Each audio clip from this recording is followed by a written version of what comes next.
Hi everyone, my name's Miss Kelsey and today we are going to be reading Seeds and Trees by Brandon Walden. If we take a look at our cover here, I see a young boy who has a crown on, so maybe he's a prince. I see a watering can, a frog, and I do see some trees up the side, so based on the title and the illustration here, I think this may be about a young boy who plants seeds to grow trees. As we read through this book today, I want you to think about how you can make some connections to the book. Some connections that we can make include text-to-self connections, so when you can personally relate to something in the book. You can also make text-to-world connections, where you relate the words in the text to something in the world that you see. It does not have to be personal. And then the last type of connection that we can make is a text-to-text connection. So while we're reading this book, in your mind, you may think of another book that you've read already, and they may connect in special ways that you'll decide. So let's get started. Here we have Seeds and Trees. In the land of the king lived a special young prince who loved climbing trees and playing with friends. He lived in a castle overlooking the sea. He played in a field with his two kinds of trees. So I know for me, this was the first text-to-self connection I made. When I was young, I loved climbing trees with my friends and just spending time with my friends all together outside. That was definitely a favorite thing of mine. So I can relate to the young prince there. He carried a satchel slung low on his waist to contain all the seeds he might want to exchange. Each seed was a word that someone had spoken. Each seed was collected, a trinket, a token. It didn't quite matter from where it had come, a stranger, a friend, a whisper made up. He rose every morning to water the seeds from each of the words he'd already received. So here you can see the young prince watering his seeds. When someone spoke nicely, not anything mean, they'd hand him a seed whose true essence was green.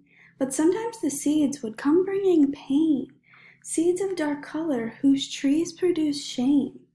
So if we think about that, we can make a text-to-world connection there. They're saying that these seeds are words spoken. So if we think hard, when you're getting a nice seed and receiving nice words where your trees will grow beautifully and green, that means that kind words were spoken, and it makes the world beautiful. On the other hand, when we speak unkind words and we hurt others, that's when we don't get such pretty trees, and the trees grow dead, and they're black, and they have no leaves. Several dark seeds grew quickly, then withered. Others remained to grow, slowly unhithered. At the end of each day, he'd admire the seeds and go plant the new ones and play in his trees. So he didn't think too much about these crazy dark trees, but it might make a difference in the end. The trunks and the branches of dark trees were laden with thistles and thorns, causing pain as he scaled them. Climbing these trunks and these branches was tricky. Each part of the tree that he grasped was quite prickly, so these trees were not very fun to climb. Each time the prince climbed, he was bruised and was slit, yet trees are for climbing through, so through pain he'd persist. But each time he climbed up his trees clothed in green, he felt safe and healed, as those trees weren't mean. His green trees were strong, and they welcomed his touch. Their branches grew fruit he could eat or could clutch. He could sit at the base or climb to the peak. He could rest in the branches or play hide and seek. So here to me, you can make a great text-to-text connection. I know that this made me think of Johnny Appleseed, a book you may have read, because Johnny Appleseed would plant his seeds and grow apple trees. And he discovered that. So here we can see that the young prince is realizing that these beautiful trees that come from the good, kind word seeds can grow fruits on them as well. As years passed, he noticed his green trees were weakening. The trunks at the base of the trees needed strengthening. Now the spoil had hardened as life was escaping. Their canopies were covered. His dark trees had shaded them. So these dark trees are taking over now. He would plant his green seeds and dark seeds beside. Then they'd war with each other and try to survive. His green trees were strongest with plenty of light, but his dark trees grew stronger in the darkness of night. They shared the same water and sunlight to grow, but the dark trees were hiding the fruit that would show. The green trees caused life, joy, and peace to grow near, but the dark seeds killed soil and grew trees clothed in fear. The field the prince planted had started to grow, many trees of two kinds, and the fruit that had grown. The fruit fell like seeds to the soil down below, filled with seeds to be gathered and given to sow. The young prince grew strong and became a young man. He continued to plant the seeds placed in his hand. He invited some friends to come play in his trees, but some liked to play in his trees from dark seeds.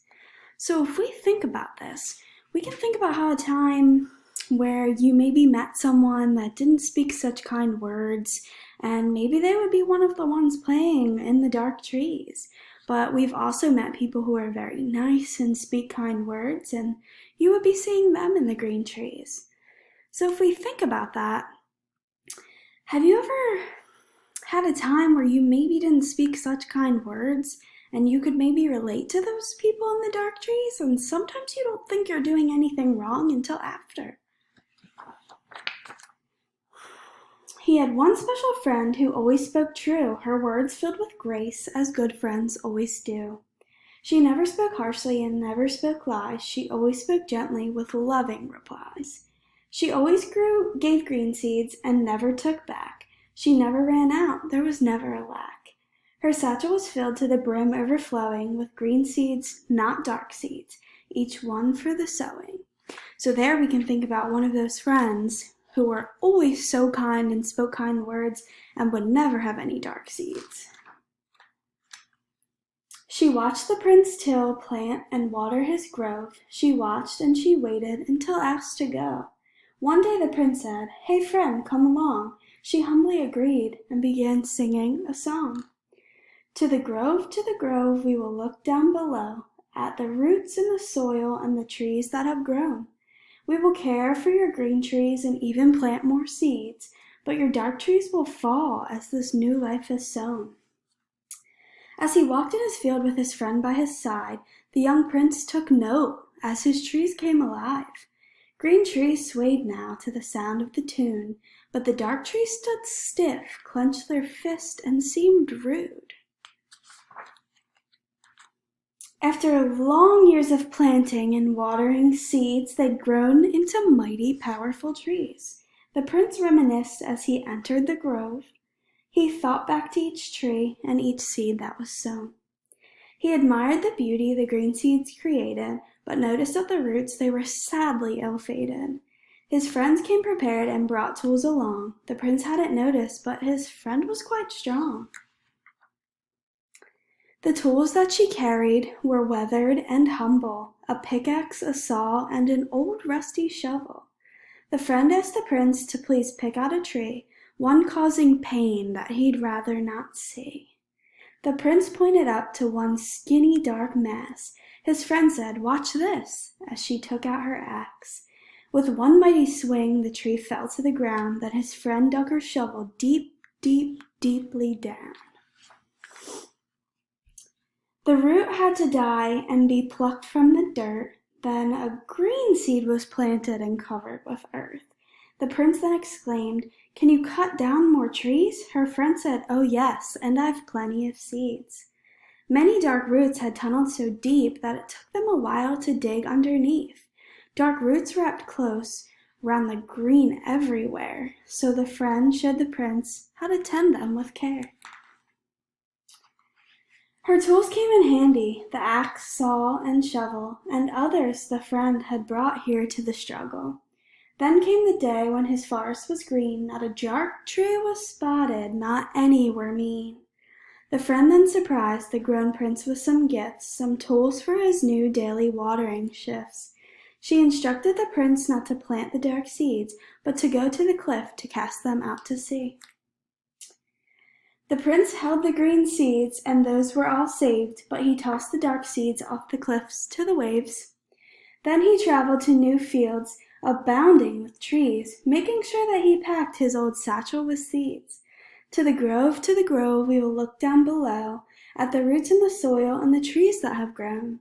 We will care for the green trees and even plant more seeds, but the dark trees will fall as this new life is sown. And that is the end. So if we really think about this book here, we're thinking about the power of unkind and kind words together. So we saw that these kind words made life so beautiful. It grew beautiful green trees and brought so much to life. If you think about this here, our environment is everything around us. So we need those seeds planted for trees to grow. We need that for oxygen. It's so important to us. But our environment also includes all the people around us as well. So if we're not speaking kind words and planting our nice seeds, we're not taking care of the people around us or our environment around us. So as you could see, as the young prince grew older, he found out that these unkind words were ruining everything around him. So if this makes you remember one thing, just remember that you should always speak kind words and even plant a seed if you'd like. I hope you enjoyed. We're now going to work on another activity, which I'm very excited about.